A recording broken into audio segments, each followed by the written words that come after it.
Yeah, just nonstop. Oh.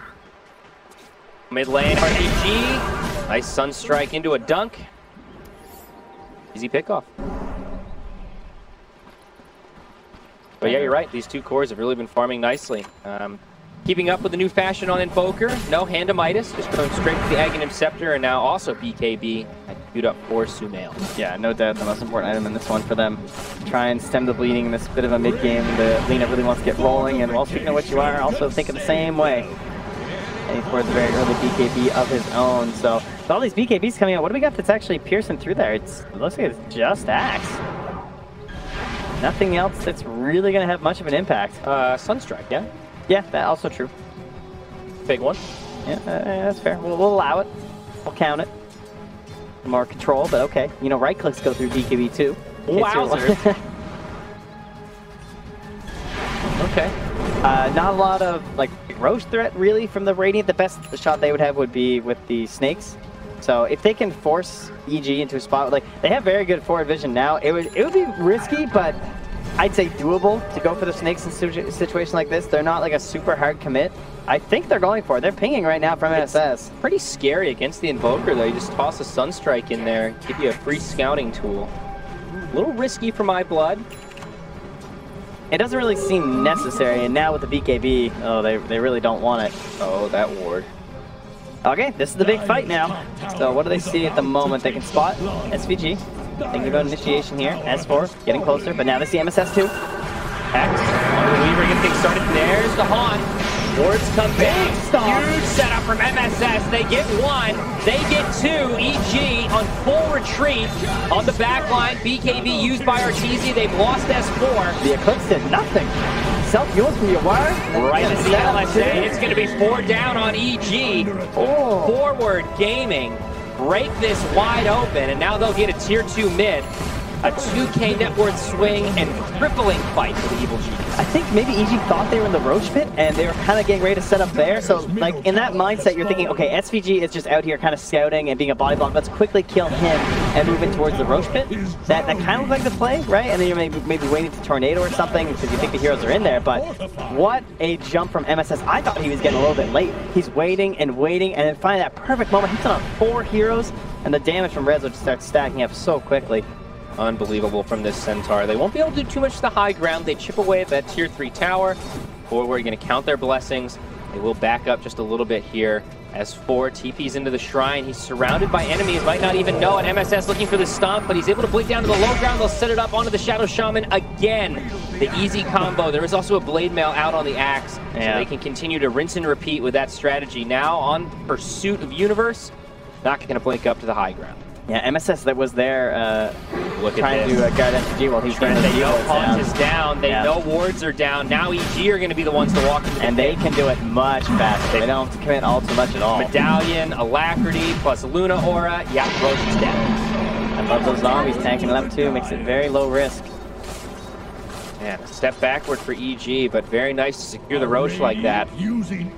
Go to the hands of Arteezy, and also this Aghanim Scepter on Weaver, that big core item for support Weaver we always talk about.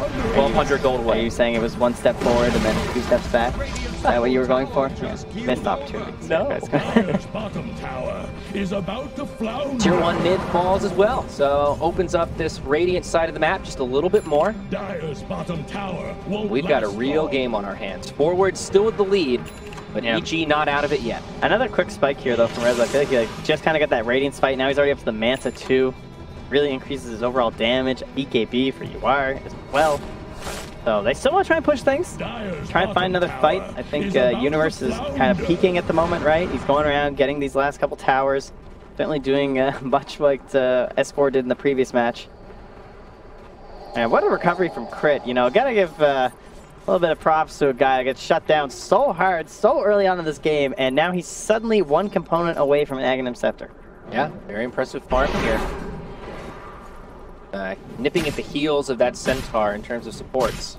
I will say a lot of the damage and focus from Forward Gaming is AoE though. This isn't the best game I've ever seen for a Weaver Aghanims. I guess Laguna Blade, their big burst piece, but And also just like, most importantly, it's like if they catch Sumail +1, you're just gonna try and save Sumail. You know, you just gotta identify who's the right target in that hoof stomp and getting focused down here by the Lina and try and get the save on there.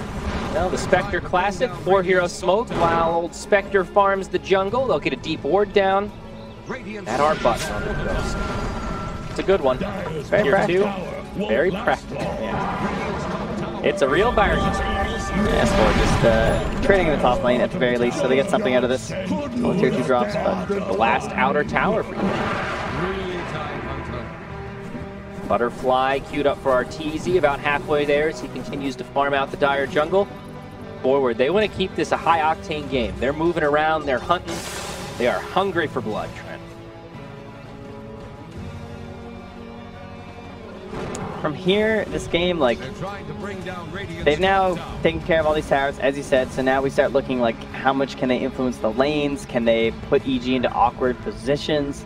Shao was kind of okay at splitting, Centaur's alright, they're kind of like these mediocre wave pushers. Lina's definitely one of the better ones, but also into a build where it's going to be really difficult for UR to get into like boots of travel really, so I don't know, it's difficult to keep the waves in full control for them, especially when S4 is just going to be doing these cheeky little wave cuts and stuff, and even at this moment, giving some protection over to Arteezy. Movement towards Crit down in this bottom lane, but he'll Shikuchi back to safety as the Spectral Dagger flies through. So they see UR mid, and they see Rezo bottom. What are they going to do? Arteezy just deciding he buys his BK, or his Butterfly, and he moves already into the tower. He says, you know, I'm going to force something here. Butterfly and Aghanim, some big items for EG. Definitely getting the better of this last window in terms of farm. That gap is closing, and quickly. Forward have been moving around on the hunt, not really prioritizing farm nearly as much, and that'll be a free tier 2 up top for Arteezy, left completely unchecked. Yeah, that's about 3K of the lead lost now for Forward Gaming, and it's in a very big way, as you were just pointing out, all those items, and then add on top of that the 10-second BKB now available for Sumail. So everything coming together here for Evil Geniuses. The Aegis, they've got almost exactly a minute, and that guy will be reclaimed. Rezo very correct in his circling there. Got the majority of those EG heroes. They are playing up in the vicinity, and Arteezy revealing himself there on the wave. So, question is, what do you want to do about this? You have the haunt. I mean, you can help get yourself a good jump. They're sending in a MSS illusion, maybe hoping to bait something. I think you want to wait out the Aegis at this point if you're Forward. Less than a minute to go. They're not falling for any sort of... They're just cutting the waves. I love this. I mean, I don't know how long you want to wait, though. This Luna is farming at a ridiculous rate right now. He just picked up that Butterfly, not that far off of a Satanic. Yeah, they're locking Forward Gaming out of this part of the map.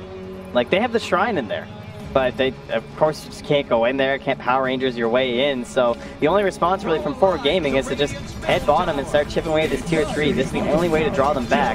Forces out, and you're going to use the offensive lift, actually. I guess defensive and offensive at the same time, really. Yeah. Keeping that wave going bottom. It's just a darn good glyph there. The value.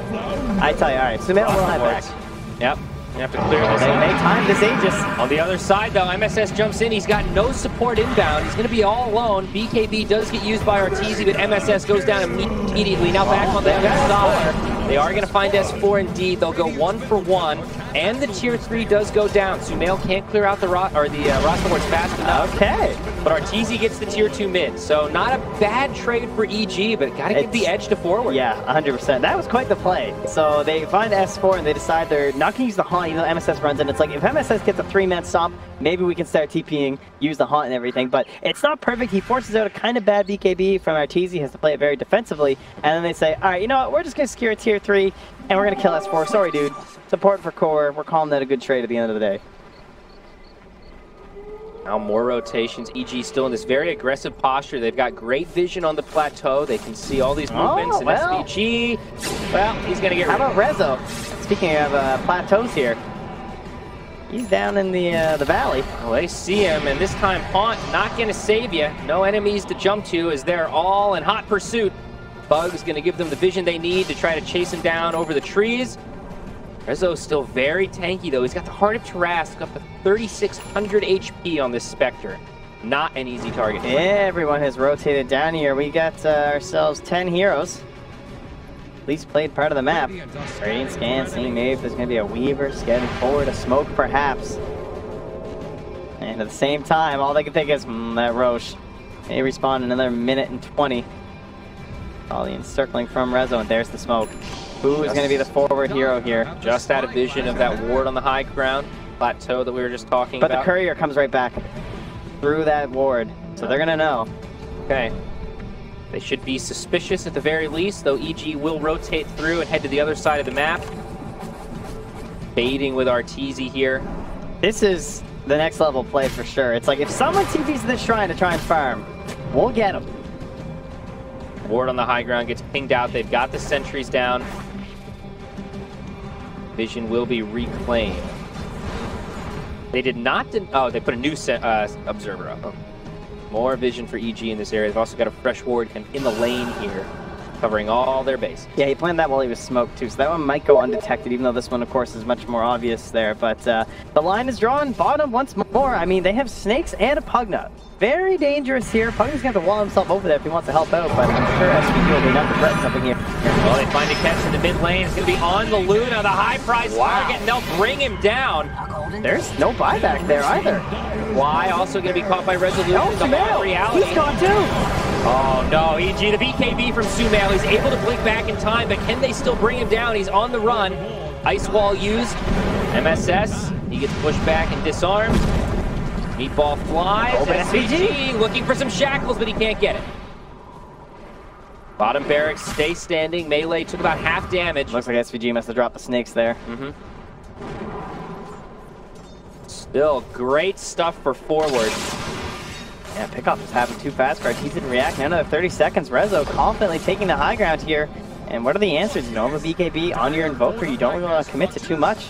Look at these siege creeps along, trying to push back Rezo. He's just going to focus down these barracks. Loses some mana, but not too upset about it. I mean, a Nether Ward, combination of the Pugna, the Nether Blast, that one's just theirs. Double Radiant siege creeps coming in, and they're going to add some extra damage. This is going to be a lane of barracks in favor of forward. The 5-0 and 8 Spectre continuing to dominate. They did such a great job of positioning on that high ground and dominating that whole area. They were shutting that out from forward and saying, we're going to own this, and we're going to therefore help control the Roche Pit for ourselves when this comes back. It could be a while, it could be a very short time. It ends up being a relatively long spot, a minute 40. But now another one. They jump in onto S4, MSS with the initiation, SVG with the follow-up up to Hex, the Laguna. It's a dead axe. The chain stun, it just keeps happening. Just like it did for Arteezy. Under to 0, no chance to react. Fortunately for forward, a minute and a half until Roche respawns. Would have been a big opportunity for them to grab an Aegis and Cheese of their own. I'd like to see them take this moment, though, where they're not ready to fight and maybe start thinking about the Shrine. EG are smoked up here, though, at least on Fly. Still a scary time. This Luna, if you can control her like that, she doesn't seem so strong, but remember, he's got a BKB with an 8-second charge and a full Satanic, neither of which were used in that last gang. Down here, the Universe stacked up another one. Level 2. And now it's their turn to hold the high ground around the Roche Pit. Control where EG can go. And much like last time, Arteezy trying to bait something out here. Of course, I'm assuming they were hoping for an Aghanim save in the last time. Didn't quite go that well.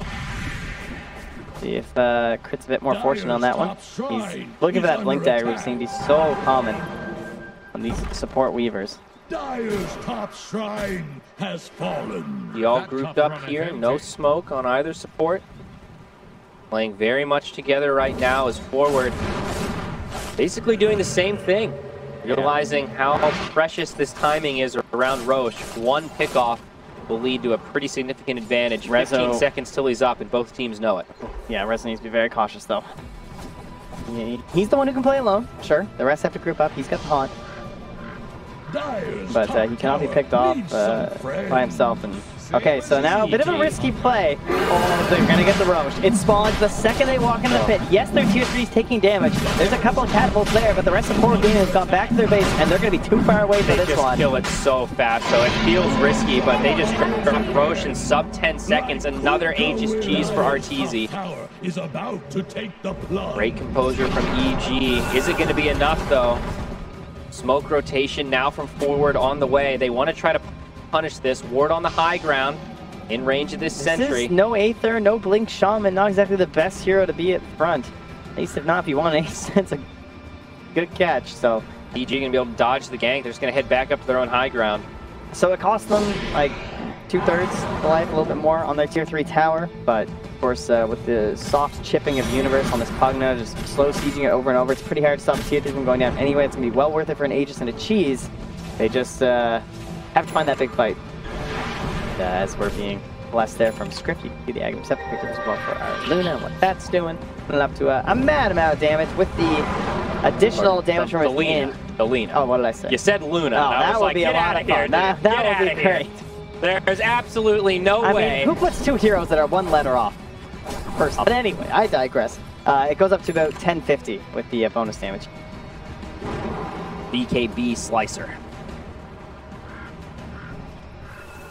The Dota Plus here, giving the nod over to Forward Gaming.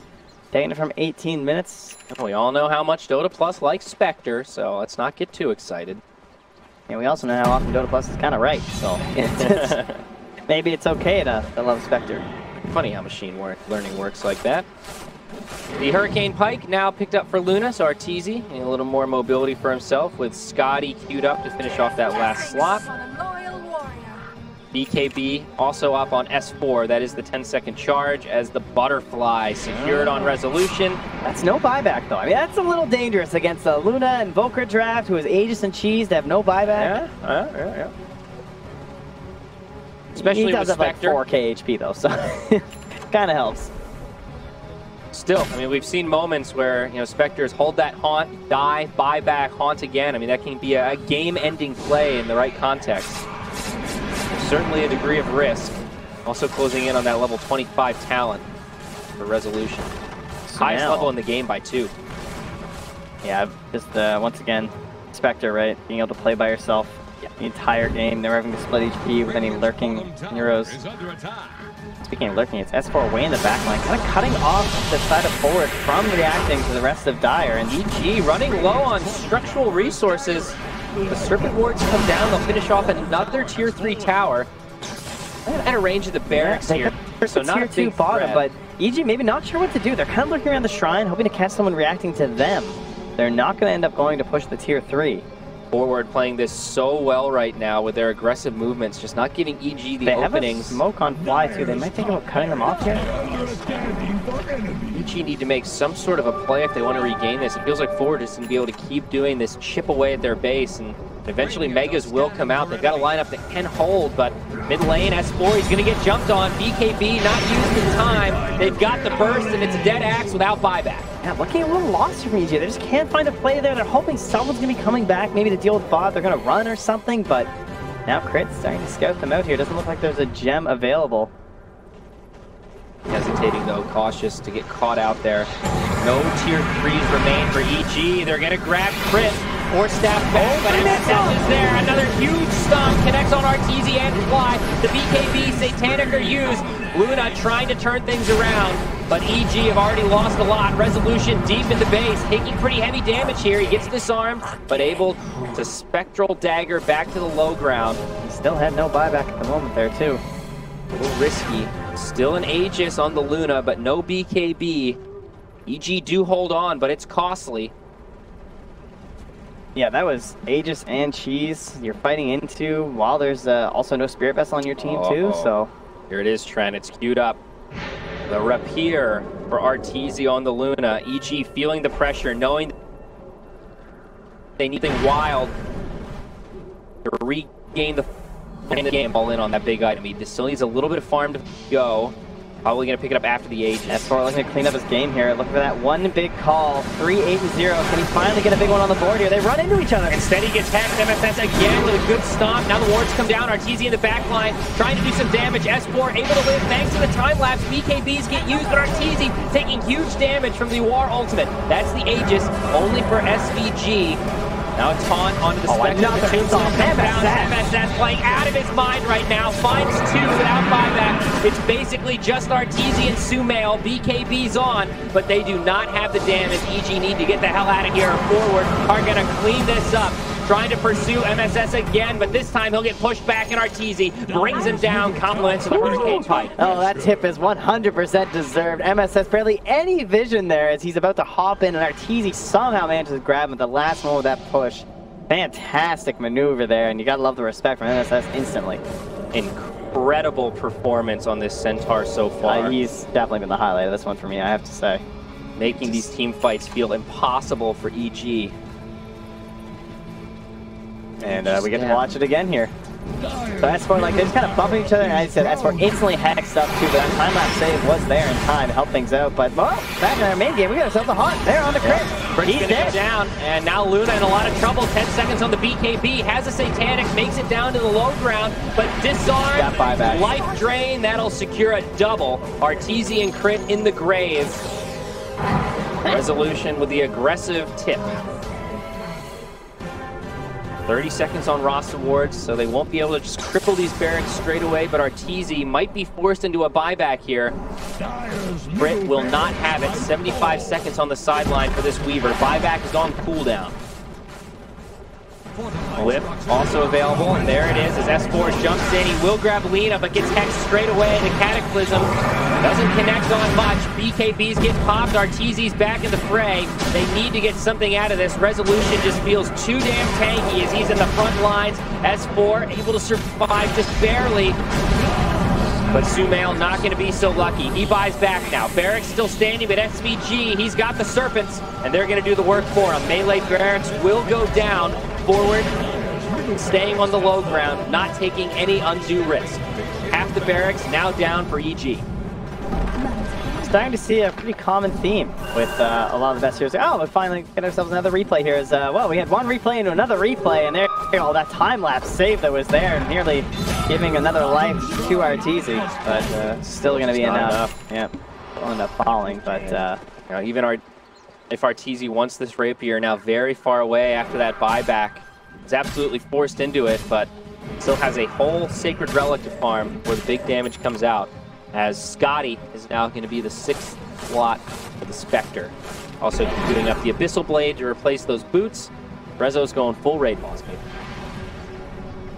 So much HP and survivability. We find that for Butterfly too, but you think the rapier is enough? If he's able to pick it up? There's no other option, honestly. I think Rapier is completely fine. I don't think it's enough, but it's an opportunity, right? It just relies on S4. He has to find a call. Did a very hard game, no doubt about it. It's been a lot of great vision from forward, making his life difficult. Doesn't have a Shadow Blade, so that's played around the axe so well between MSS and SVG. And like the spread too, you saw what always looks like it's gonna be a good call, and it's only one hero. Like they're all just outside the radius, but so he's sketchy. He's gonna walk into the high ground. S4 was ready and waiting this time, but Rezo's just not taking any damage. The Spectre is so beefy. Forward will be forced back, but EG not able to find a kill. Now Hex onto Sumail. There's the Haunt. BKBs get caught. They're trying to bring him down, but they've already lost S4 and Fly, only in exchange for SVG. Crit now in the back line will get brought down. And MSS winning this battle against Arteezy. All 4 down for EG. No buybacks. It is only Sumail as the GG is called. We're going to a game 3. Similar score to game 1, except this time it's Forward that take it 33-13. Excellent play from Forward Gaming. They just they started fighting their way. That game, okay, I've seen a common trend here in terms of the best heroes at the tournament.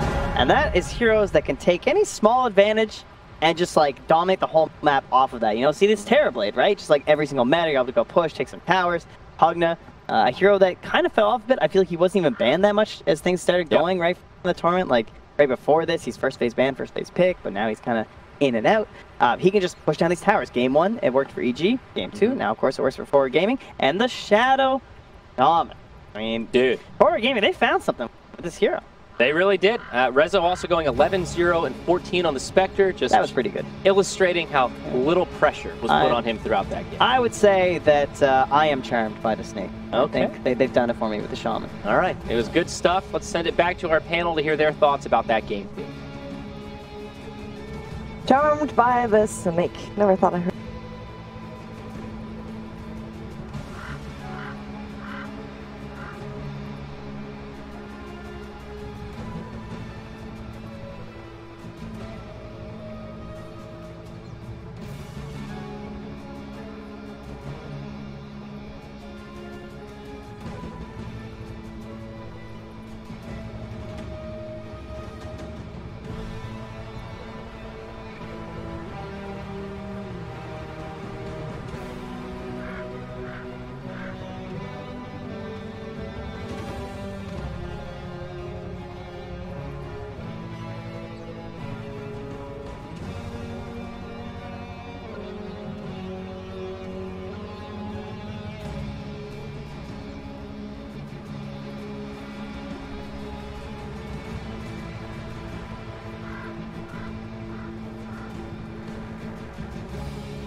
Weigh anchor! This game is on!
middle tower is drowning. My pustules burst.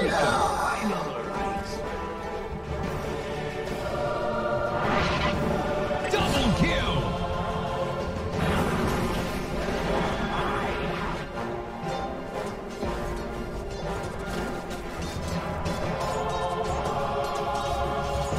Killing spree! Ownage! Dazzle!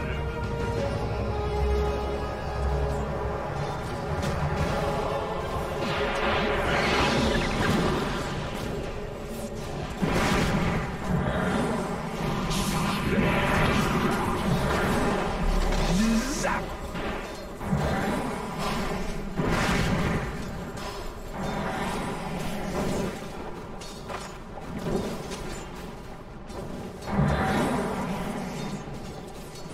They're trying to bring down Radiant's top tower.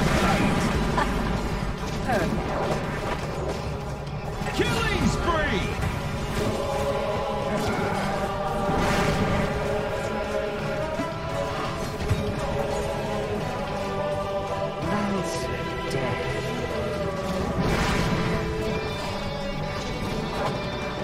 Killing spree!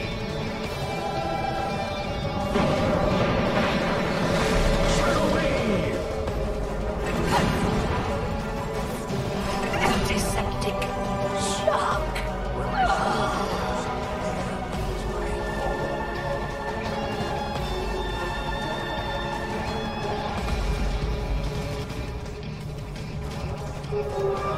Invisibility!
shall repay in kind. Radiant think fortification can save them. Dire's middle tower is under attack.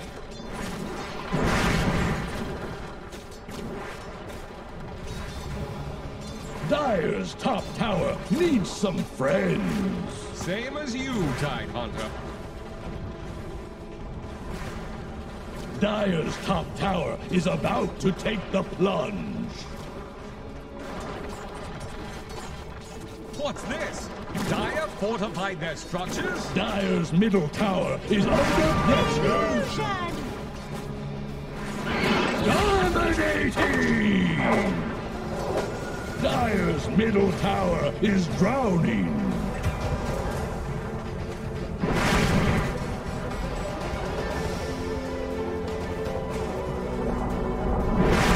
Dire's top tower has fallen. Bottom tower is staggering. Like a drunk sailor. Mega kill! Dire's middle tower is under attack.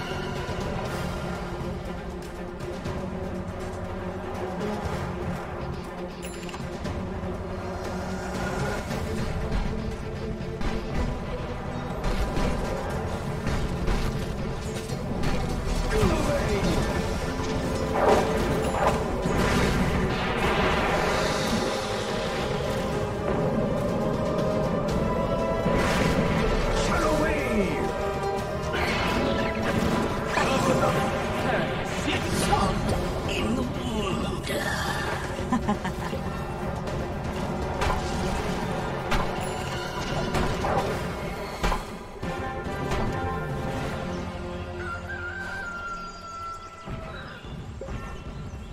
Dire's bottom tower won't last long.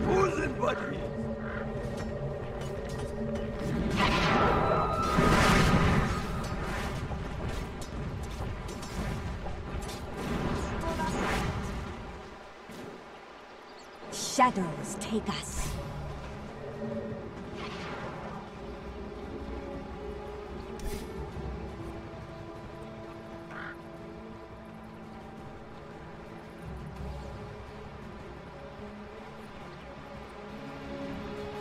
Dire are scanning for enemies.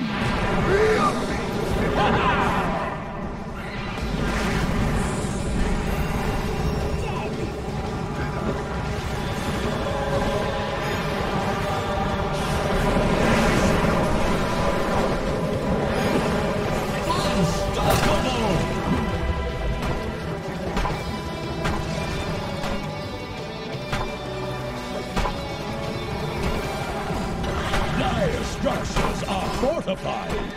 Dire's bottom tower is about to flounder.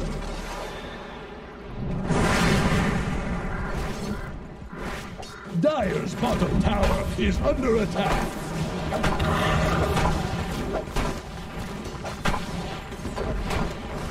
Dire's bottom tower won't last long. Wicked sick! Dire's bottom tower is under attack. Dire's bottom tower couldn't withstand the tide.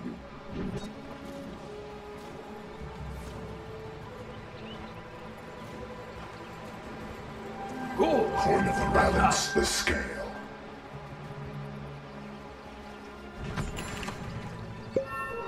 Self crackles with power.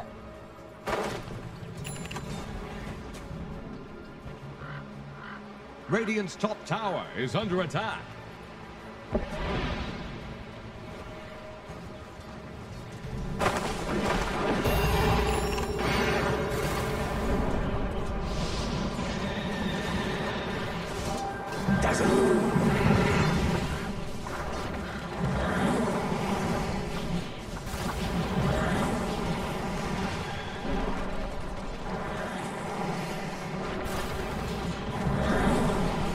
Allies disappear.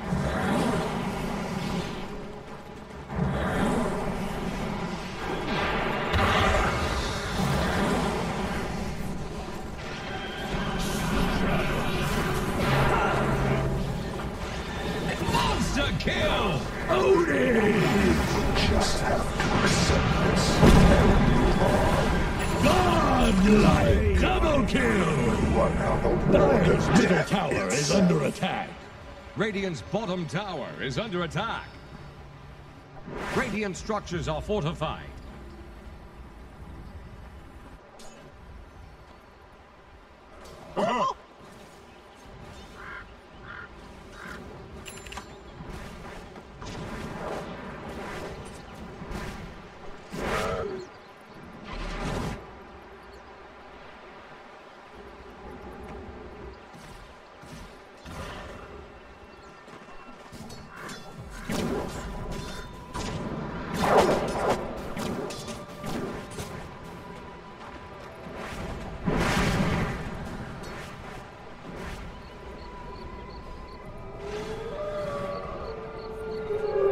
Dire's structures are fortified. Easy shot.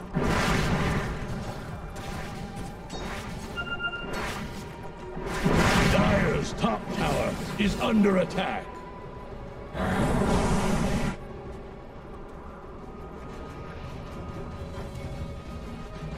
Dire's top tower is about to take the plunge.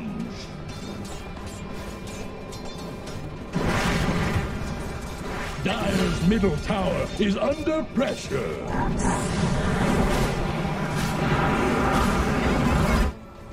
Radiant's bottom tower faces a stiff wind. Radiant's bottom tower is under attack.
Dire's middle tower is drowning.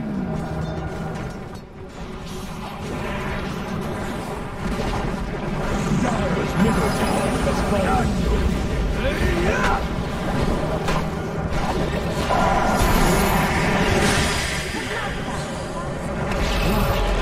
Starts at the head.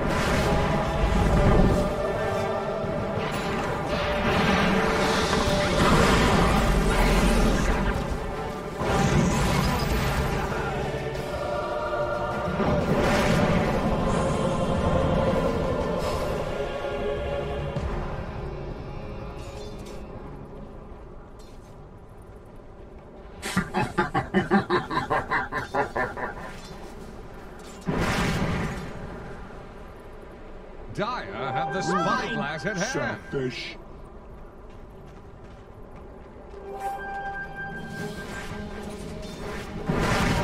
For my top.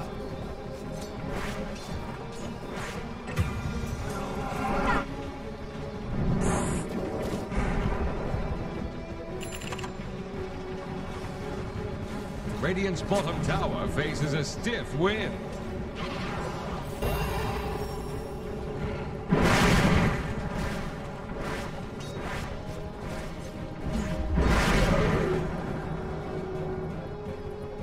Vanish.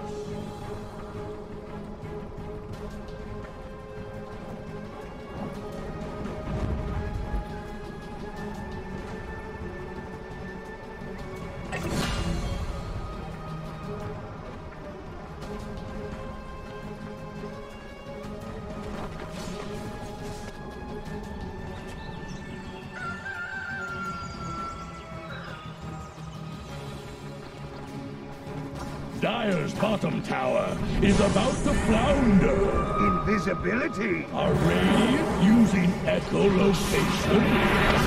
Dire's bottom tower is under attack.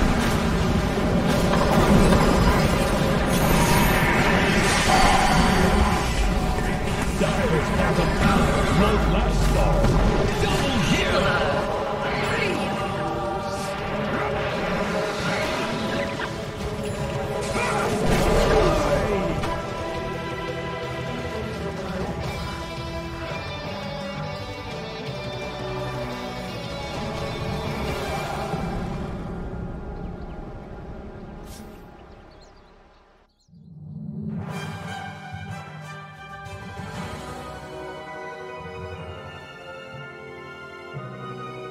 Radiant team back.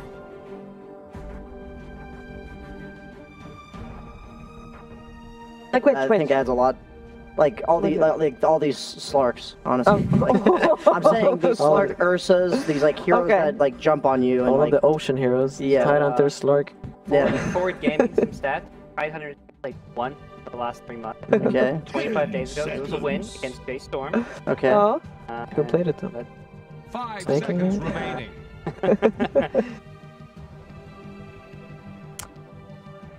Like Lifestealer's good against Arc Warden too. It Like was- these heroes that are on you. Oh yeah. Played by Universe. Wow. We only have 3 Ursa Radiant's matches. turn to pick. But Universe played it. This could Okay. actually be a lifestealer game. Like, I would want to see more picks though before I pick that hero. Because he's good versus both of these guys. Honestly. I mean, Okay. he's good versus Arc Warden if he has he needs something to... He needs a way to get in. Yeah. Lifesteal is coming back. Okay, I like There it is, Global TVN. There you go. I think this is good. Infest into the teleport. This is what I talked to Mojo and Yawar outside, I think. And then like I was discussing Arc Warden, right? I'm like, yeah, Naga can probably do something like Sleep Meteor Hammer. You can kill the things with your illusions. And then I was like, yeah, Furion too maybe. And, like, gank him. Tank the Spark Release with the Treants. You think it's a core Fury? 5 seconds That I don't know. remaining. I wouldn't mind it. I think, yeah, I mean, you can do this, right? You do Core Furion with Support Tide. And you Gush and you hit them with Treants. That was a common lane. I just feel like Tidehunter he's just not a good support. Like, he's even worse support than he is War Hero. You think it's just gonna be Axe support for sure now? Because I feel like you need something that tanks this crap. Like all this stuff from Furion and Tidehunter. Mm-hmm. You do like something good against the trees, like Radiant's turn Sekiro to or something, pick. but yeah, they go Wyvern. Oh yeah, Wyvern, duh. Yeah, that's good. Doesn't like tank, but it deals with the split push pretty well. It's like a hero you just stick in the dangerous area and you're like, eh. Yeah. Slow down the push. Some levels. You can think about the Invoker. TA is still okay, but not repaired. 10 seconds. Just not troll. 5 Oh my god, seconds it's dead trolling. remaining. Oh, carry Do Furion? they dare? Dire's turn to pick. Oh, there you go. Morpheus, There you go. There you go. That's alright. I think. Oh. I like that pick. Yeah, I think it's hard. Yeah, the Furion kind of stops the axe from cutting too. Like, if they wanted to do that. And I think it's very hard to cut him. Morphling's really good against Wyvern. Feels like a good place to pick it. Flexible to get if you see Yep. good Yeah, matchups yeah. in the mid. Otherwise, you just secure it lane, safe lane, and then you get that last 5 seconds Yeah. remaining. No, it's really good. I wonder though, like Arc Warden versus Morphling mid. Well, what is that? Like, what happens there? I feel like Morphling just outbase damages you, right? Probably, right? Arc Warden. Arc Has a Warden better with harass. 1 agi growth and Morphling with 5.8 when you morph full agi. Spark rate. No, yeah, because Morphling usually struggles with like burst, stuff like that, or like splash. I don't think that's Arc Warden. No, it should be good. You need something to threaten this morph. Maybe Earthshaker or Spirit, something like that. Mm-hmm. Yeah, I mean, for his game, like their lineup is actually kind of coming together, you know? They have a plan. This Tidehunter's not looking that stupid anymore. Yeah, I like Lena too for EG. Like, you need something that... Lena is pretty cool. Radiant's turn to bat. I mean, it was their biggest complaint for the first game, right? Not Tiny having a is plan. really good. Sometimes you just forget about these heroes that are Yeah. cool. 0 lanes fine, whereas you can put there. Like, if you're not careful with Morphling, you're probably just dying. Right, 2 picks remaining. But it's still like forward to have like 10 more seconds. to get in on them. Like just jump this, like chase this arc one, 5 chase this seconds wyvern. remaining. Because they're gonna have axe tiny. Like they later on in the game, they're not gonna be doing that much. It's gonna be like a lot up to this arc one. I think EG they need to get something more team fighty. I don't know what they could get. Probably an axe support, right? Yeah. They would get I'm digging Underlord. Underlord? Yeah. So we won't be as 10 seconds. Everyone's been saying they don't like mid tiny, but I feel like with a hero like Arcor and mid 5 tiny. seconds remaining. They just need that. They just need a team fight. Underlord, no. I haven't seen Lane. He was fine versus Lane. Laning versus Morphling, I guess. This is like if going up against either Rasta or Furion can be like. I just want something that buys a bunch of supporting items, like something that just enables the other heroes on this team. Makes sense. Makes Arc sense. Warden carries. That like from what we've seen so far, this hero just has 30k net worth 40 minutes into the game and does everything else for you. Just walk down lanes. Some hero that walks down lanes. Because Axe doesn't do that. Wyvern doesn't do that. Tiny doesn't do that.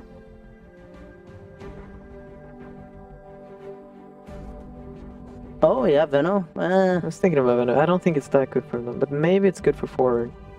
Like it's not that good versus Arc Warden, but it's really good versus Tiny Wyvern and Axe. Dire's turn to They pick. ban out the Husker. Are we getting like another Invoker or something? Oh, maybe this is the only hero that does really well versus Tiny or something. Oh yeah. Probably not that good of a Husker game. Alright.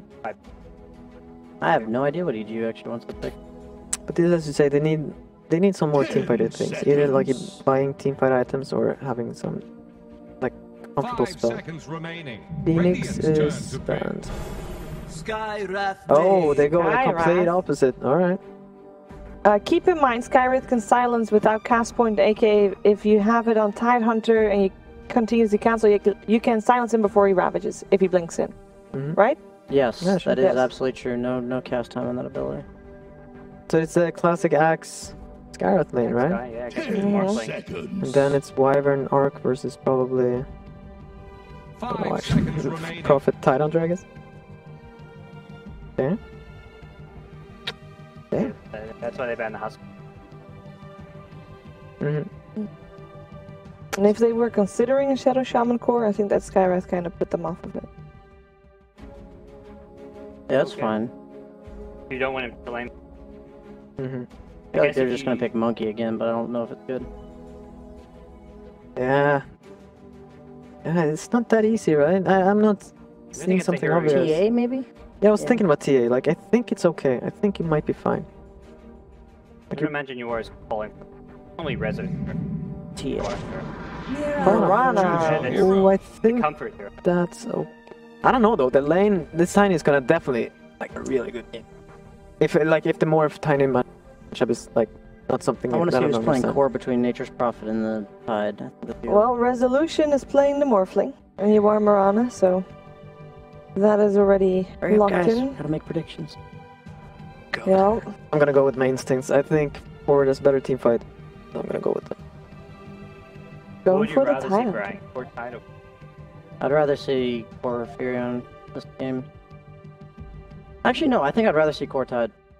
I feel like against what EG has, Tiny has like too many easy pickoffs if it's the Nature's Prophet core. And MSS they Tide make a Nature's Hunter. Prophet core, so then I was gonna decide based on that, so I'll go with my gut on that feeling. I'll go with EG. All right, guys. Two of the important games today. Has the hero been addressed? Has Arc Warden been addressed? Trent and Zayori, that is the question. Is Arc Warden gonna have a free game? What do you think, Trent? What do you got? I don't know. These Arc Warden hero. This was my goal coming to this tournament, was trying to understand this hero a little bit better. And it feels like some teams still just aren't devoted to doing that, because some teams will first pick it, like we saw from Fnatic. Worked out well for them, obviously, despite having an entire draft trying to counter it. So, yeah, that's the question. I like the fact that Pi was given tips, though, in between a panel. I mean, what is that? Just like, yeah, pick Nature's Prophet. Oh, look, here they are. So... Coach Pilot out. At least he still chose forward. He went with his, you know, yeah, there you go. He didn't lead them one way and then ditch them for EG. So I like that he stuck to his guns. I like that MSS is on Tidehunter here. He was hitting Ravages with Centaur last game, so what is he going to do with Tide this game? Can only imagine. Looking forward to hearing your words about it. Thank you very much, Cheever. All right, Trent, so what do you think overall? Which draft are you favoring? What's your gut check here? Draft. Oh, man. Destroyed rivalry, eh? I think overall, I kind of have to side with this Arc one. It just looks so good. I do agree that I think Tide's going to have a good game. I am liking EG's this one, but I certainly can see the road to victory there for forward game, we like to say, but you know, I was just thinking, you know, 2015, right? Bulba, AUI, Bulba was coaching at the time when EG won TI, and now here they are coaching versus one another, finishing their drafts, and they meet up in the hall outside to say, oh, I see what you did there. I've heard lots of banter back and forth. How far we've come. I tell you what, but we've also gone into the game, so please, let's do it. Come along. S4 on the axe once again here, though, Trent. This is a redemption game. Last match was absolutely brutal for S4, and I think a combination of he might have made a few missteps. The lane could have gone a little bit better, but Forward played around this axe so well. There were not many easy opportunities for S4 to get big calls, and I wonder if they'll be able to do it again here. As effective as the creep cutting was, oh my god, SVG, the fisticuffs, that's totally his attitude. I like the Samael Mahalo here. Yeah. Hitting the waves. Hang 10, baby. But anyway, I think the problem was that S4 did indeed get quite a bit of farm. He had a 5-minute or so, 540 I think on the Vanguard, and then 12 minutes on the Blink Dagger, and you're like, oh man, S4 is ready to get rocking and rolling, and then he like died 3 times in a row. Yep. And then I think it was like 8 minutes to lead a Blade Mail or something. You're like, oh geez, this game fell off real hard. But part of that, I do believe, came down to that Pugna and the really early pressure, because that took away so much of the space on the map to farm that what was left was given all to the Invoker and all over to that Luna. So S4 was definitely one who got shafted. He did try and like move around the map and create a Sunstrike ganks, but couldn't get those popping at all. So in this game, maybe the Nature's Prophet on the core here for Universe can get that same effect going. Oh goodness, he's even getting glamour shots now, this Observer. Wow, there he is. Blinking and in posing. the flesh. But yeah, so I'm kind of looking to see if Universe can just beat Pugna again here, basically. So mid lane, we're going to have Resolution on the Morph lane, SVG backing him up. It'll be a 2v1 for now against Sumail to try to salvage this lane to be Morph lane, but right away fly on the Winter Wyvern. Will make that rotation, use his Arctic Burn, and start chipping away at these heroes, forcing Resolution already into eating one of those shared tangos. Yeah, just so low on HP. This is terrifying to be in.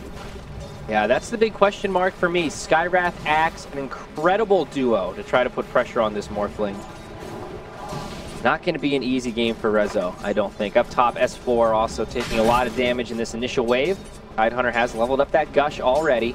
But, like, how fast did they pick this, too, right? Just instant into the Shaman. They were ready. They had sort of an idea going here. I don't know if they knew right away if it was going to be an MSS or a Universe Tidehunter, but MSS, I mean, support Tide benefits. The Gush actually does scale pretty well. If you can, like, level it up and max it first, it is really good. 7 armor reduction. It can do things like help you head to the Roche Pit. He, of course, has a massive ultimate. It kind of reminds you of Brewmaster, where it's like, oh, the support brew works because he just kind of gets his ulti off and things go well for you. Maybe needs one item like a Blink Dagger. Good lane, Resolution, that's your first blood. Just enough damage there. And it happens like that. A Splinter Blast to secure the kill. Fly with some bonus gold. 358 to get this one started. You might have that Eye of Scotty cosmetic, but rough start there for Rezo. And down bottom now, Arteezy will actually get a kill on the Universe. Way in the back there. Yeah, we're thinking about this possibilities of the Axe Skywrath, but just Skywrath Arc Warden, I mean, same logic. It is constant annoying spam being thrown out, and even the Treant's not enough to help deal with the Sparkwraith harass. Annoying spam that you can't really get away from. Universe TP's back into the lane, and right away Crit hits him with some damage, though out of clarity, so I think we're going to see our Skywrath take that free first-class ticket back to the well.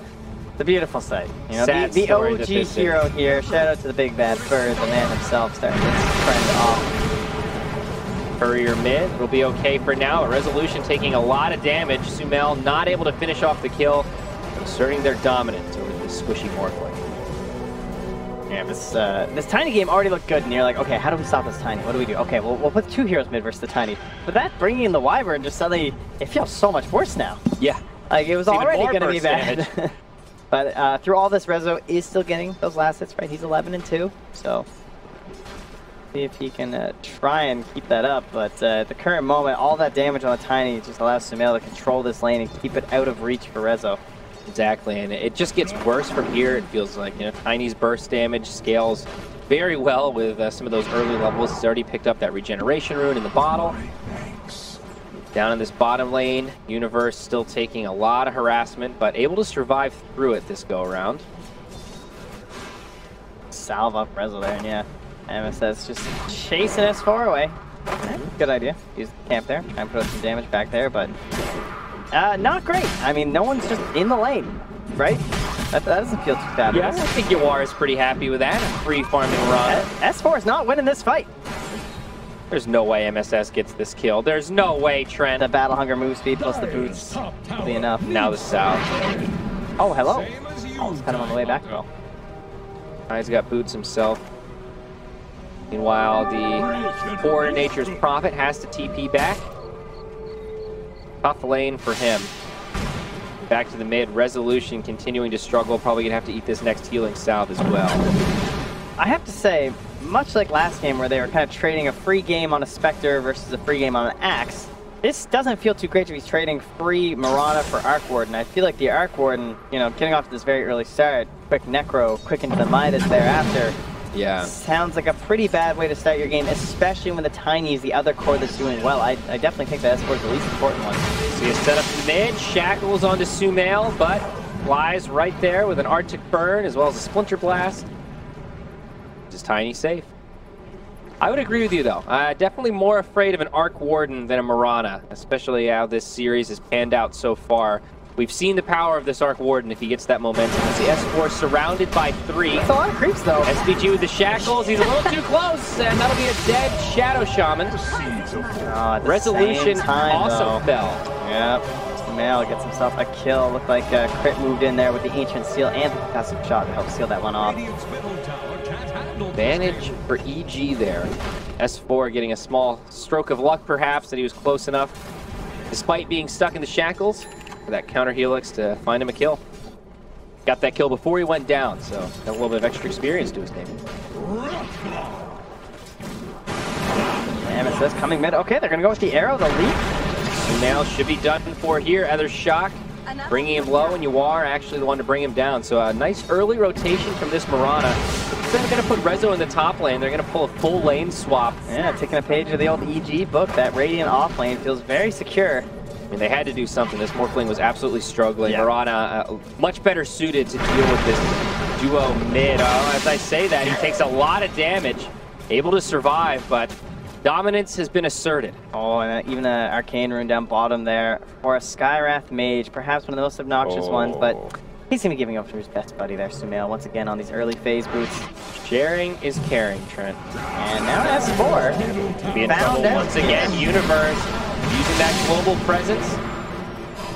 Get picked up by the Cold Embrace. Is this actually going to be enough to keep S4 alive? Does not look like it. Universe stuck in the trees. He'll just TP out as Skywrath rotates in. Forward, tie it up, 4-piece. Even though he doesn't get to stay there, I feel like Fly is just having such an impactful game right now in this Winter Wyvern. Getting these Cold Embraces to delay that kill, all that pressure on the mid lane. And maybe with these points in Splinter Blast, he can help delay top with his axe. He's wrapping in behind here with the Skywrath Mage. Some potential here with the Silence. SVG still very low, but they're not going to go for it. Resolution. Oh, SVG, he just gets caught out here by S4. Yep, spins. This isn't going to be great. Fly able to finish him off with another Splinter Blast. Resolution does have some stick charges here.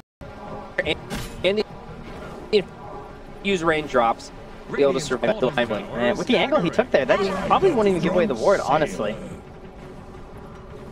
Now the Moonlight Shadow. Where's Yawar headed?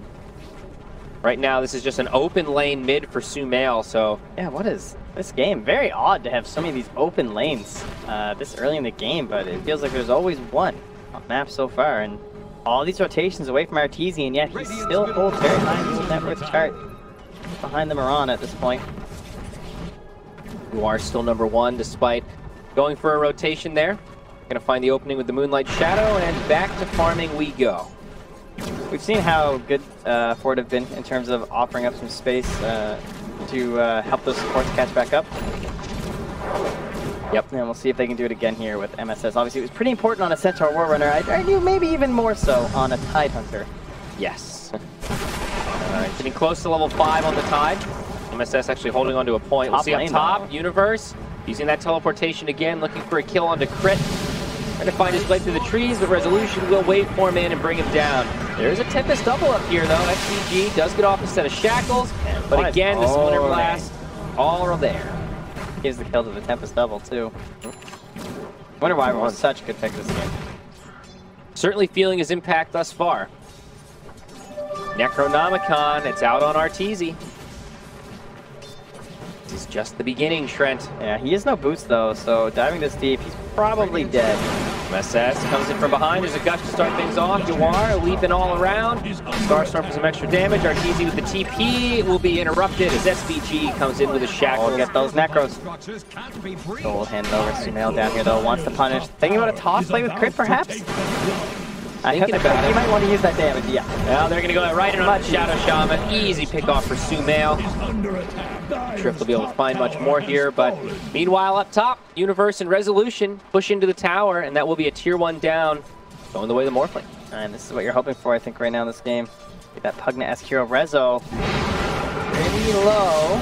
S4 is only level 5 though, so no Calling Blade. Yeah, they can just drive him back. No real commitment possible. That'll be nearly 6 here for MSS, but Crit will snag it first. You have to rotate out with Skywrath Mage. And Sumail thinking about the Blink Dagger first game. I think Blink or Shadow Blade are going to be quite fine. Both just designed to try and pick off this Nature's Provident Morphling when they're most vulnerable.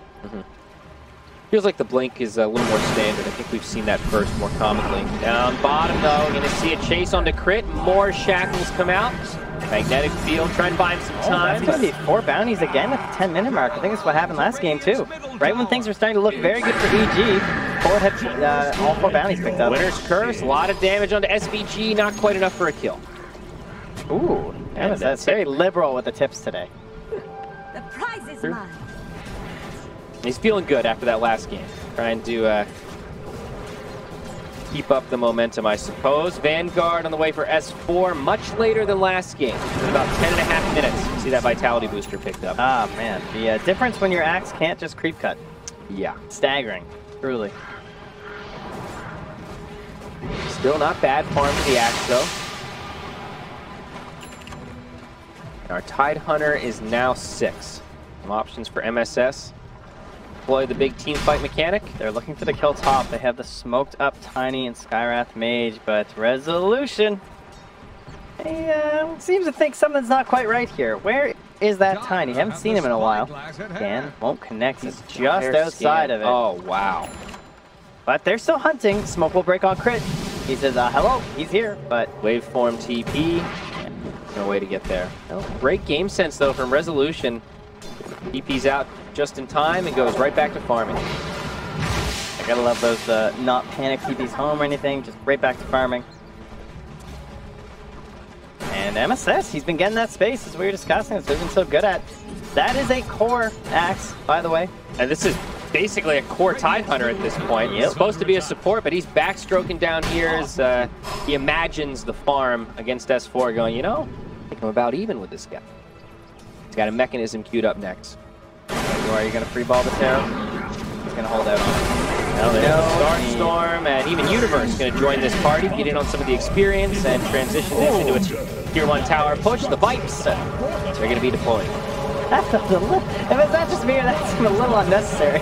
What, calling the Vipes or using the ward? Using the snakes. I feel like this is a very dead tower. I mean, sometimes the Shaman ends up dying and he has snakes and you're like, why did you just throw him down, man? But just felt like, you know, I don't know if they have this forward ward. I feel like it kind of felt like a good moment with me. Push for 2, but SVG, he's a very reserved guy. Avery just chilling.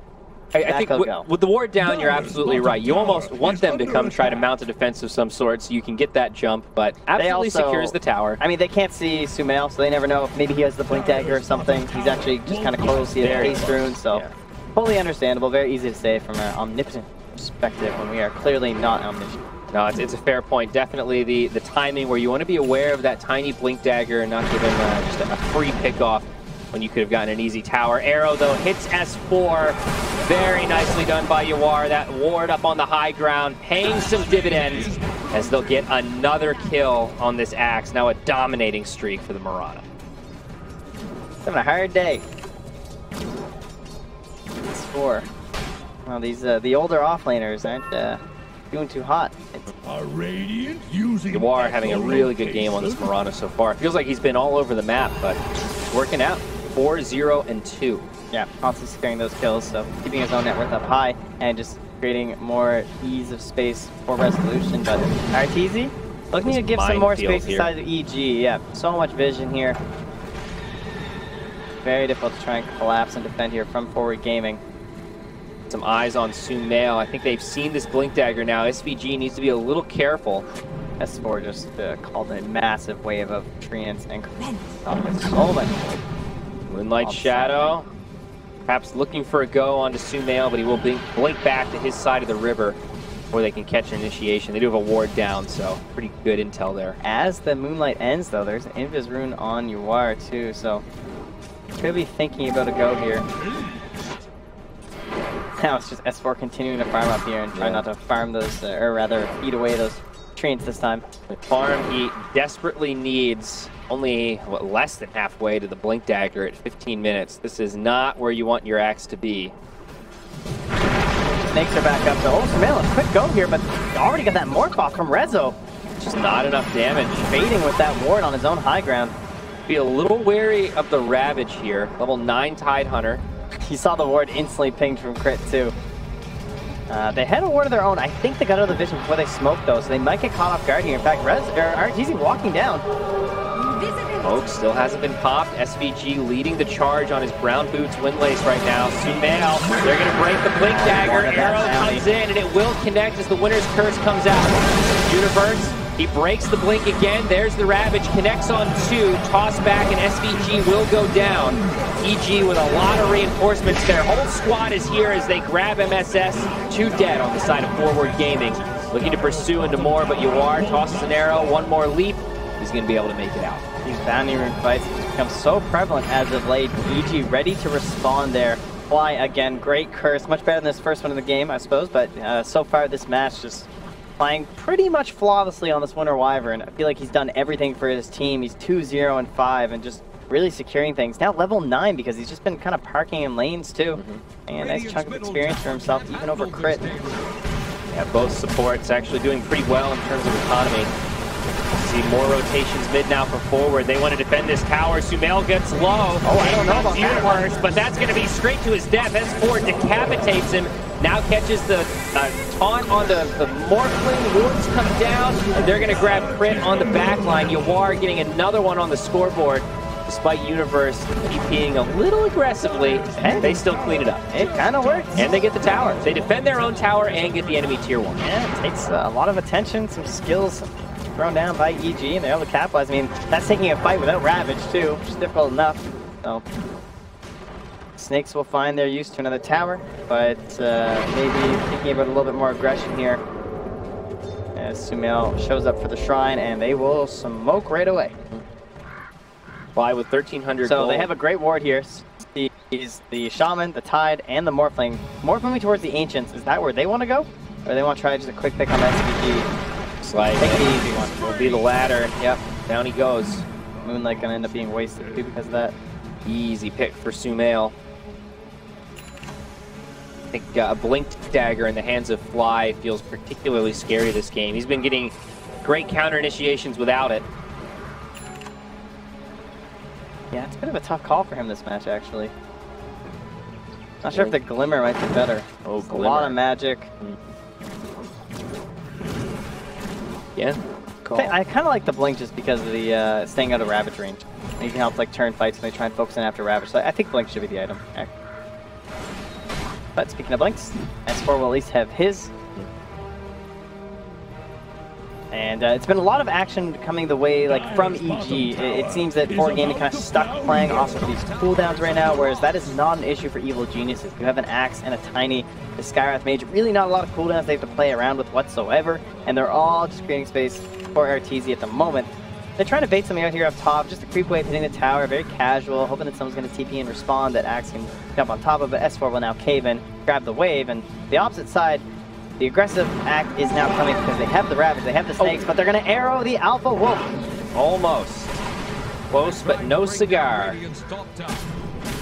That ward not going to pay off there. SVG will try and sneak in another one, but he is very much spotted because of this Observer ward here. Pretty likely to be dewarded. S4 blinking forward. Battle Hunger will be dispelled by the other shock. Not going to get the catch they were looking for there. Meanwhile, wrapping around here though, Universe on the way out. We'll have teleport in just a second. You're a little bit close, but should be able to make it. Oh, Avalanche man. just barely misses. Whew. Pipe first for our Prophet. I mean, Buckler and Pipe, so just for a base right into the Crimson. Pipe Crimson. One of the benefits of Nature's Prophet, of course, can pretty much itemize into anything. Yeah, I mean, they've already got a pretty team fight-centric lineup. It'll definitely be better if you want to know the enemies again. You know, that's the way to build if that's what you're doing. Honestly, the Tidehunters going for mech will eventually be Guardian Greaves. They're just very much itemizing for team fights. They want to group up, they want to fight together, they want to use this Ravage to get an edge in the mid-game. The very small net worth lead for Forward right now, but they're trying to make it a lot more. I think the timing's a little dangerous. I mean, they have the lead, right? Like, Sumail hasn't been popping off that hard. He's 4-1 and 3, but it's not like this constant barrage of kill after kill after kill because of how much they've been clumping and grouping. And now they're going to snake into the Roche pit here, finding a great moment because of all this damage. And anytime you have a Morphling, if there's some way to just tank it or stun him up like this with a 5-second arrow, Morph is great. This is one of the great benefits to having a Tidehunter in a scenario like this. EG need to be a little cautious about committing into the pit. Oh, it's getting really awkward though. Rezo's getting bashed up in here. He's kind of low on HP. There's an Axe nearby. A Winter Wyvern now too. Roche still at about 30% HP. They're not killing it that quickly. S4 jumps in. He gets hexed immediately. The Tidehunter silenced, being very cautious and waiting for the opportunity to Ravage. Fly jumps in, uses that Winter's Curse. Still all 10 alive. As Arteezy gets caught in the backline, Yawar finds the opening. This is Hero. More silence is coming out on the Tidehunter. They're not making it easy for MSS, but it doesn't matter. EG in a little bit of trouble. Attention, MSS. There's the mech. Ravage comes out. It does connect on the Tiny as well as S4. 3 down on the side of EG. Forward now headed right back to the pit. Oh, and right back to life. It is S4. And Universe actually TP's right up there. He's ready to just kind of find him. He's going to right click him and say good luck with him, dude. Great play from Universe. He's going to make the space needed to secure this Roche for his team. It is going to go down at the 20-minute mark in Aegis of the Immortal.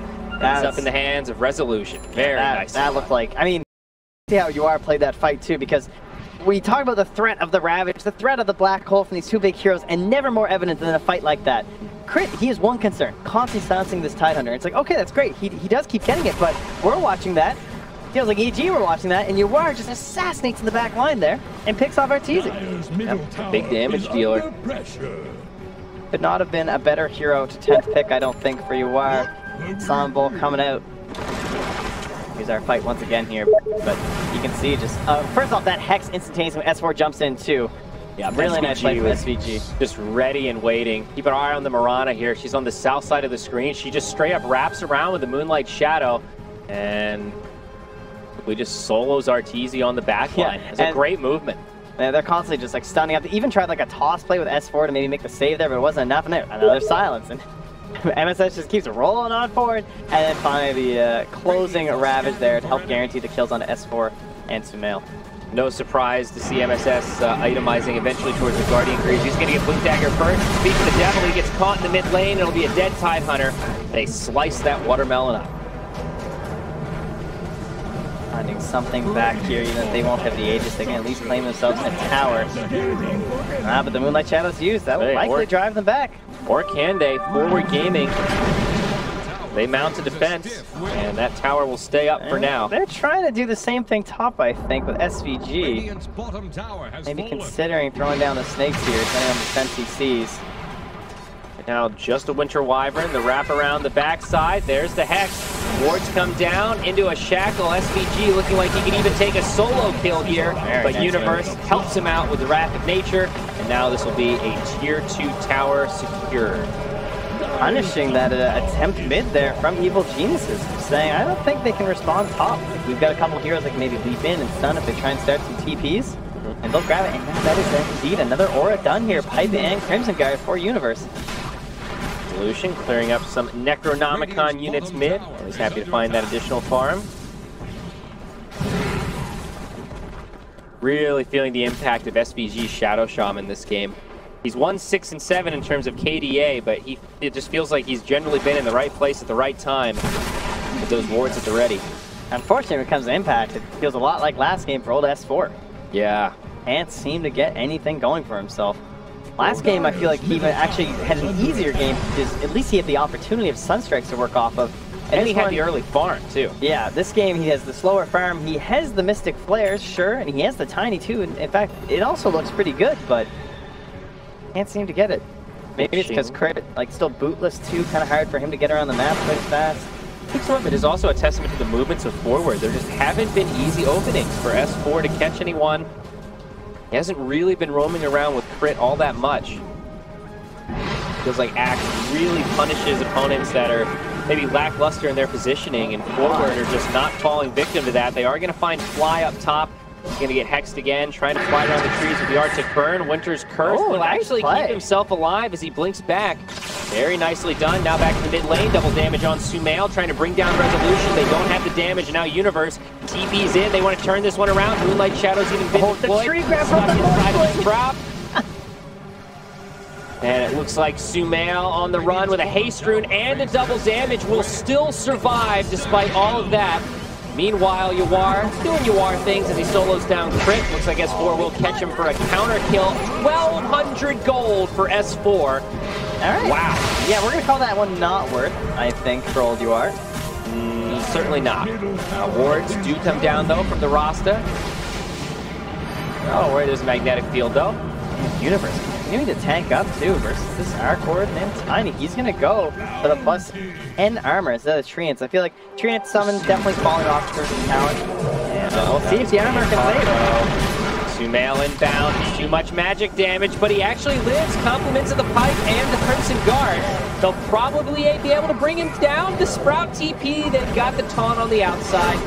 And S4 secures the kill for his team, but Universe absolutely makes him work for it. Well, we'll call that the space talent right there. Space talent. Definitely survived longer than one would expect. Now Rezo.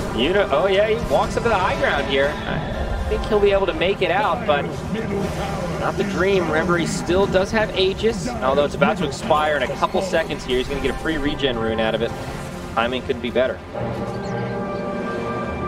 Middle tower is so in terms of objectives, only the bottom tier 2 really remaining here, and then the first pokes into high ground. So you would be hoping to try and take a tier 3 before that next Roche.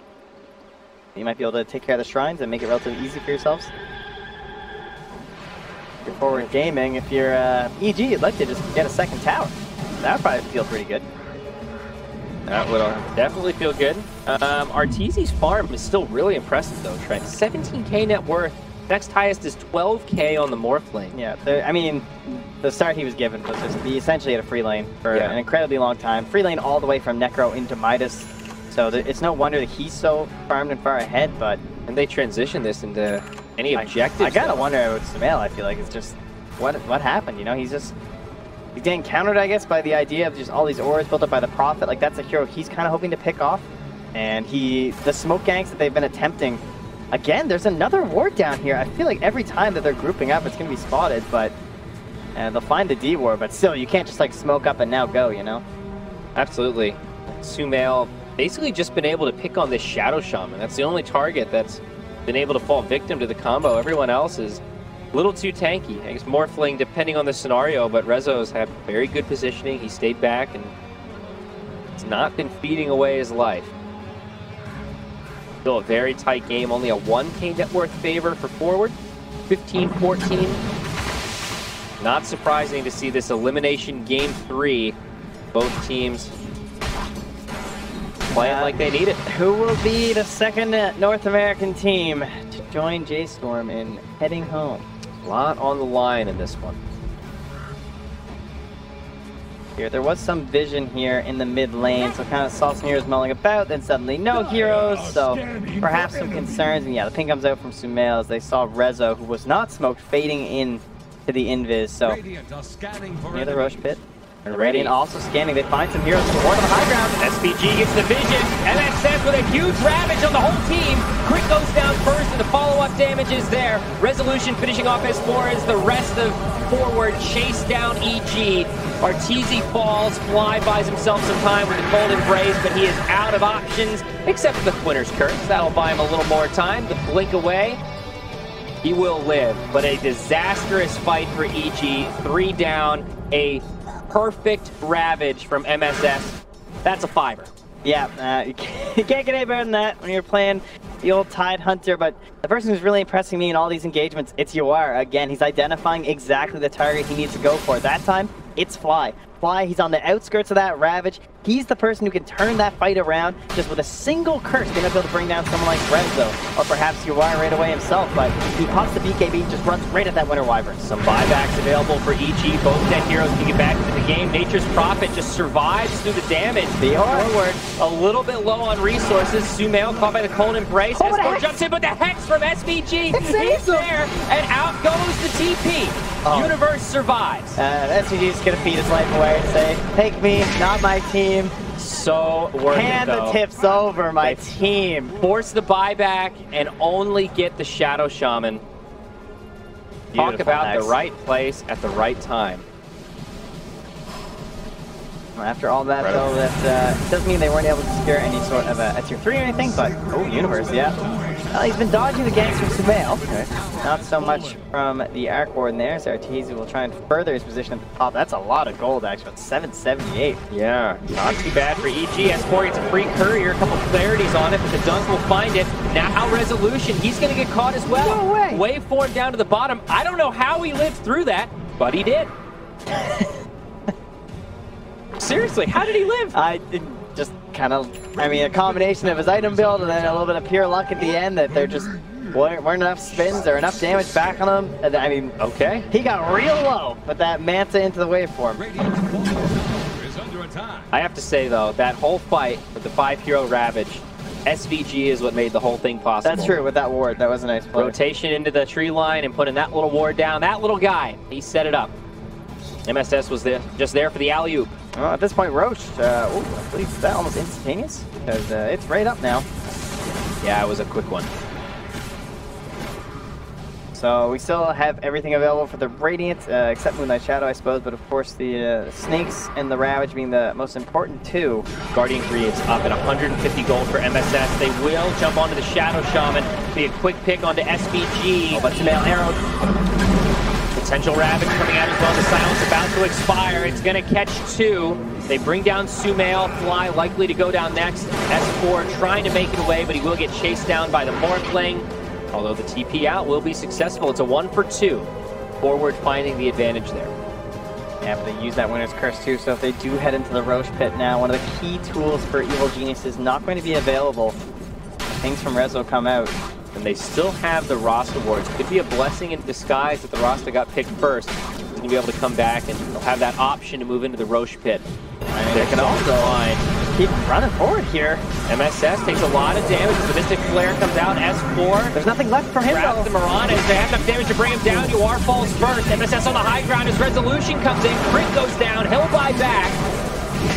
Universe on the low ground, trying to put in as much damage as he can, but forward, running low on resources. Rezo turns into Axe reinitiates. Moonlight Shadow comes out as Rezo is getting very low. Oh, they're crumbling right now. They're going to put the Snakes in there to try and finish off S4 and get something, but now it's Universe trying to TP on home. Forward losing a lot here. The shackles from SVG will allow his friend to escape. SVG will also get away unscathed. Forward minimizing their losses, but feeling the power of that Arc Warden. He's got the Scythe of Ice now. it made a big difference. That's a really costly buyback. On your big snowballing core, though, Yawar falling down even behind Universe now at this point. Not progressing a whole lot past that BKB. Things just got a little bit weird there.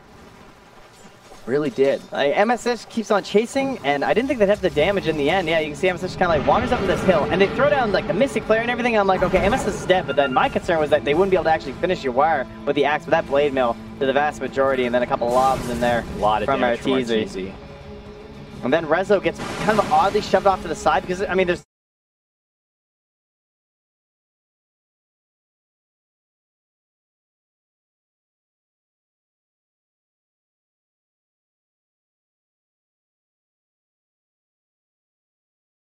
on the other side. So 1-for-1 around the map, but another advantage for EG. They've now taken the net worth lead. You look at that gold graph, and it tells a pretty scary story for Forward fans around the world, or maybe just in North America. It's not too bad, though. I mean, at least in terms of the net worth, it's never been too high one way or the other. I think the major concern for me is just the now with that buyback, it's kind of been mitigated. So. Yeah, the single target focus of like Forward Gaming, if they can just take down Arteezy, I say it's so easy. But yeah, if they can just take down the Arc Ward. He is a massive percentage of EG. Yeah, he's 10K net worth up on the Morphling. I'd certainly say so.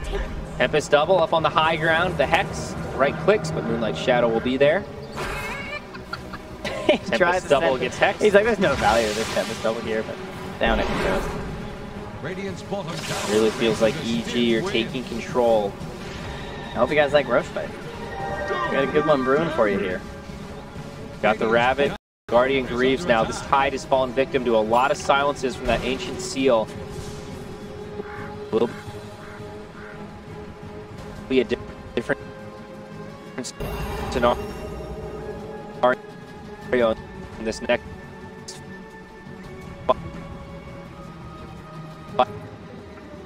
fight. Also, the Aether Lens out on Fly. The counter there, Sedges, pushing these other lanes, being ready to TP into the fight if it actually pops off. And Arteezy, he also wants to be punishing here with his Arc Warden. So far, though. So much pressure on Arteezy right now. Both Sumail and S4 very low on net worth. Feels like their item progression is really stymied here. It is all about Arteezy in these fights. He's going to go for the data list, so big time damage. They have to take these engagements properly to realize the power of their Warden. MSS, about 50 HP from the Tempest Double. 50 HP? 50%. 50%. Pretty important, that phrase. But the point is the same. Tempest Double is scary. I mean, they're just trading back and forth. The real Arteezy in the bottom lane, and then it gets shoved back out by the real Universe.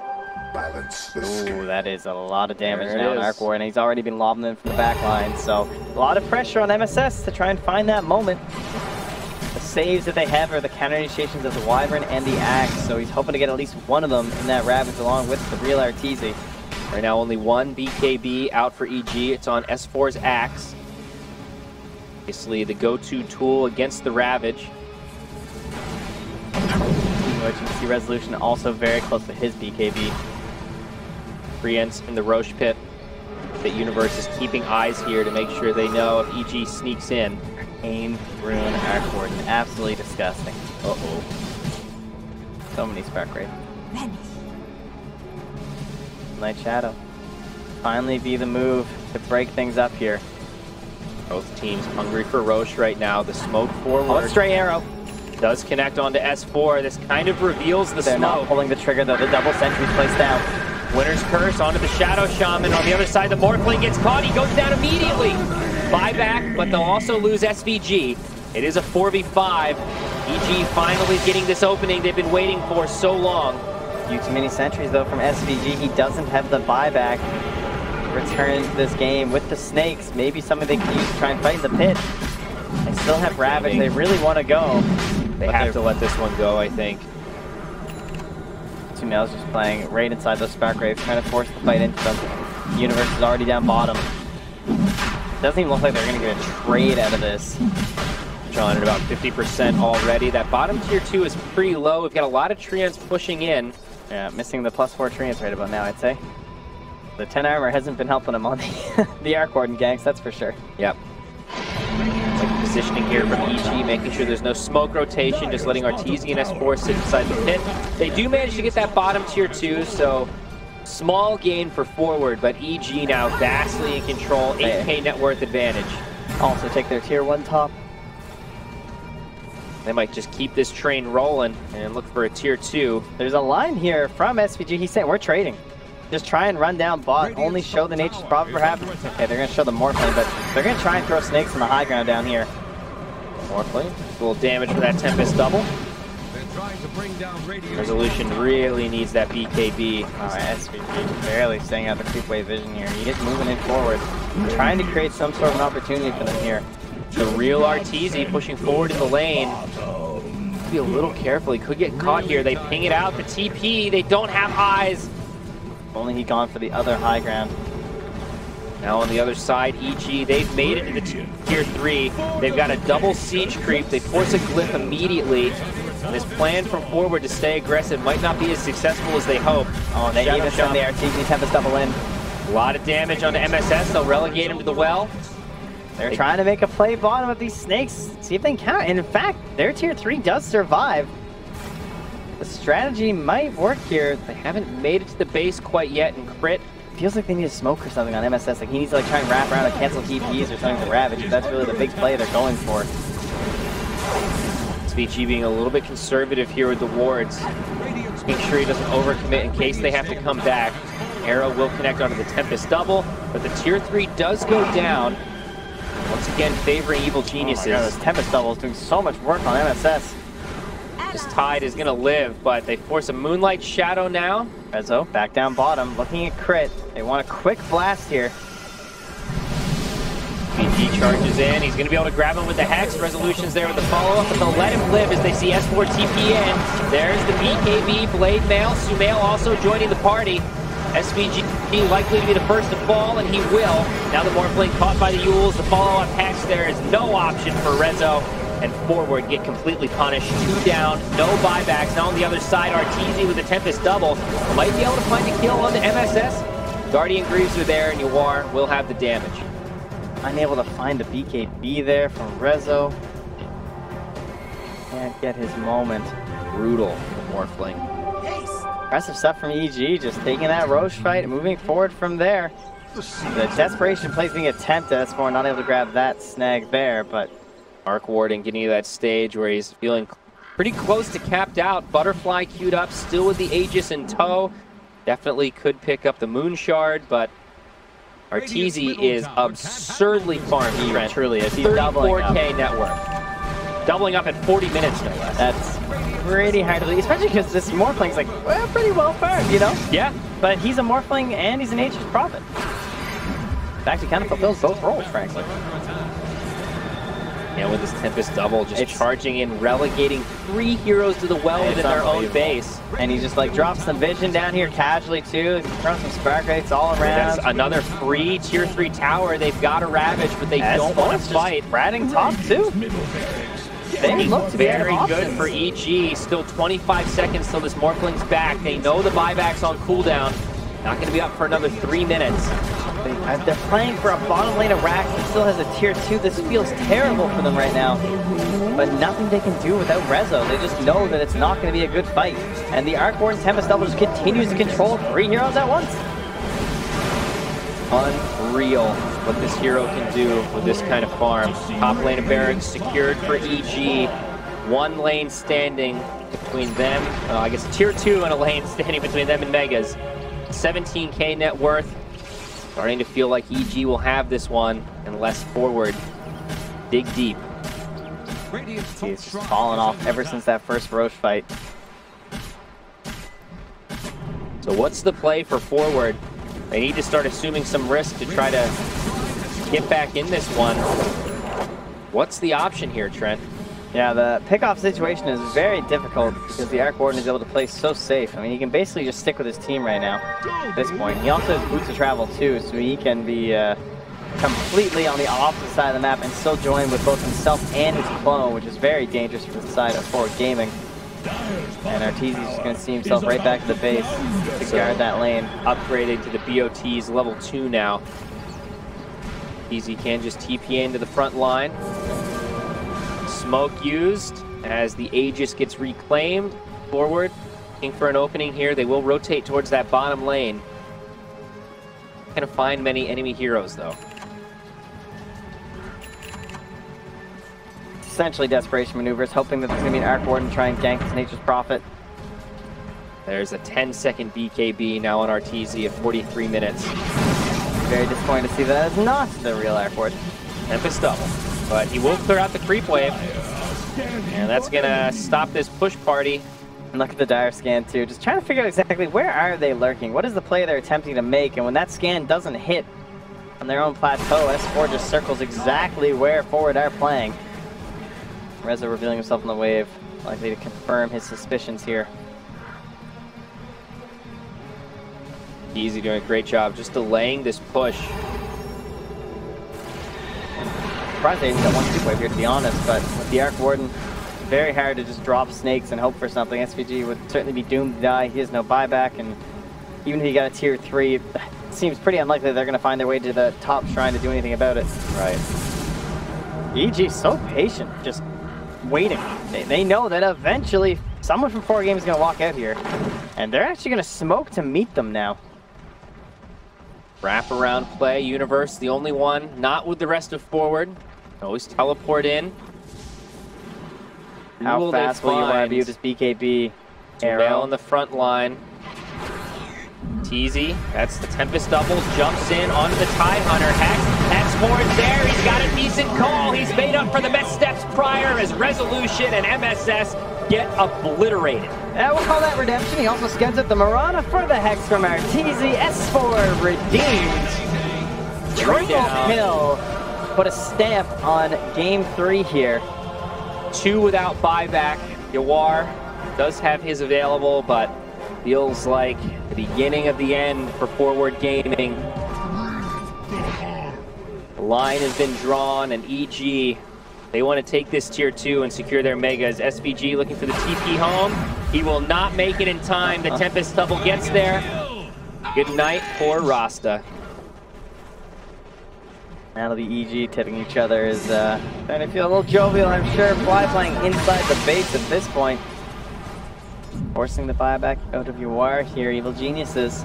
Tier 2, and then one last lane. There is a glyph available for Forward. They're going to lose this tier 2. Backdoor's broken. Sumail will just whomp it down with that big old willow he's picked up.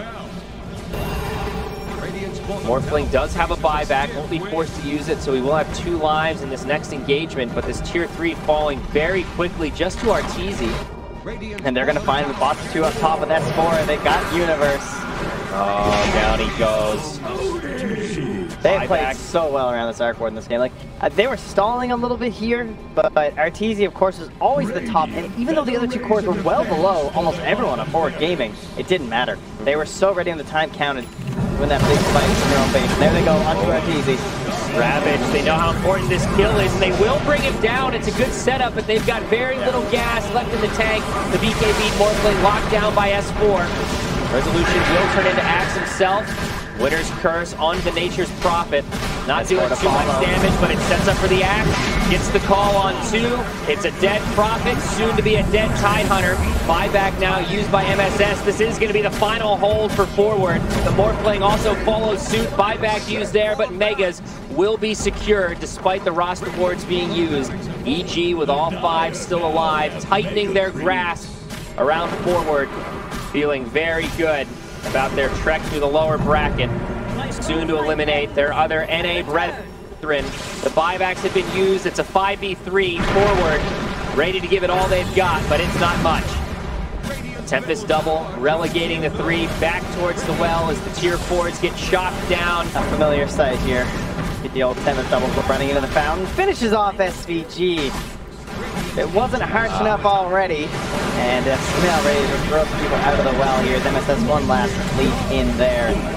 Final hurrah to the end of the watermelon, and the GG will be called by Yawar as the throne expires. An intense 3-game series, but it is evil geniuses that secure the win. Your Hassan and Forward Bowl. Gaming will be eliminated. Hassan Bowl 7 champions. Evil geniuses. Sumail coming out on top. An epic series. Good that Forward were able to make that first game look so good, but EG showing a lot of resilience in this series and really pretty impeccable performance around that Arc Warden in Game 3. Yeah, right to the very end too. Like even that last play, the way that they send, this is like the old school counter to Tidehunter was essentially, well, buybacks. I mean, when Faces Void Tidehunter were played all the time, before this lovely refresher shard and whatnot, if you can't get an Aegis, you just bait them out and then instantly buy back. Like Wild RT is just kind of standing there. Like, yeah. Perfectly played to close.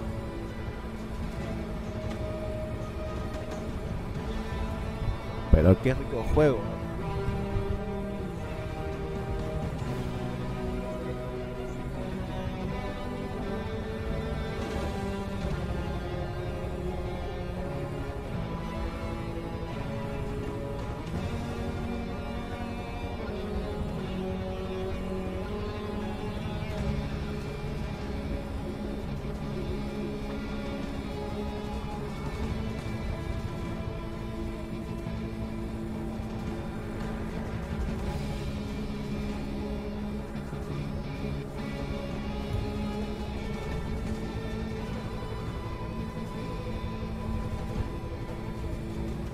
Gracias, gracias, gracias.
Double kill!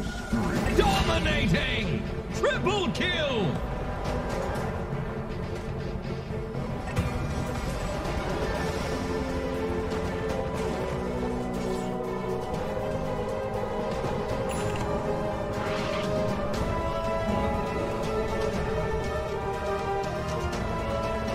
Killing spree! Double kill! Won't last long.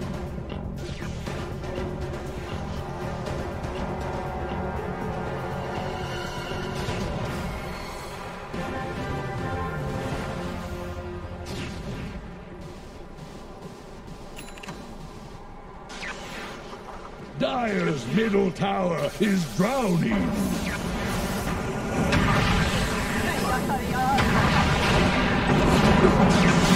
I blew it!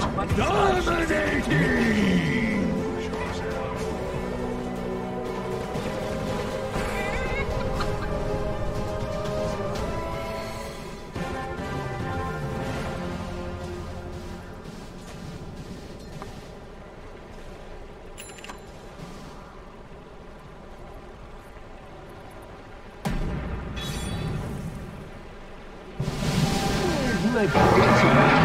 Dire's middle tower is under pressure.